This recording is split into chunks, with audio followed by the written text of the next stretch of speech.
கரூர் உயிர்பலி சம்பவம் தொடர்பாக விஜய் விசாரிக்கப்படவில்லை, மாறாக அவர் கூட்டணிக்காக வளைக்கப்படுகிறார் அப்படின்னு சொல்றது சரியா? இல்ல, நான் அப்படி பார்க்கல. காரணம் என்னன்னாக்கா, இது ரெண்டும் வித்தியாசமான இரு வித்தியாசமான விஷயங்கள் அப்படின்னு வேணா நீங்க எடுத்துக்கலாம். இதுல இந்த சமயத்துல நடக்கிறதுனால ஜனநாயகம், அப்புறம் இந்த கரூருடைய விவகாரம், அப்புறம் இது கூட்டணி, இது எல்லாத்தையும் போட்டு நம்ம ஒரு கிச்சடி பண்றோம் அப்படின்னு வேணா எடுத்துக்கலாம்.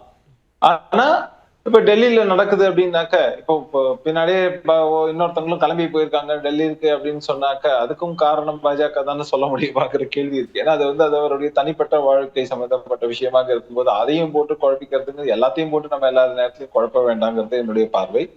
ஆனால் தமிழ்நாட்டுல காவல்துறை அனுமதி கொடுத்தாலோ அல்லது நீதிமன்றத்தில் இங்க ஏதாவது உத்தரவு போட்டாலோ அது அதனுடைய புள்ளிகளை எல்லாம் தொடர்பு படுத்தி ஒரு பிரியாணி செய்யும் போது சிபிஎஃப்சி, மத்திய திரைப்பட தணிக்கை வாரியம், மத்திய புலனாய்வுத்துறை சிபிஐ அப்படிங்கறதெல்லாம் கனெக்ட் பண்ணி ஒரு கிச்சடி செய்யணுமா அப்படின்னு ஒரு கேள்வி இருக்குல்ல. தாராளமா பிரியாணியோ கிச்சடியோ எதுவா இருந்தாலும் அவங்கவுங்க விருப்பத்துக்கு ஏத்த மாதிரி செஞ்சுக்கலாம். அது ஒன்றும் பிரச்சனையே கிடையாது. அது பண்றவங்க பண்ணட்டும், அது ஒன்றும் பிரச்சனை இல்லை.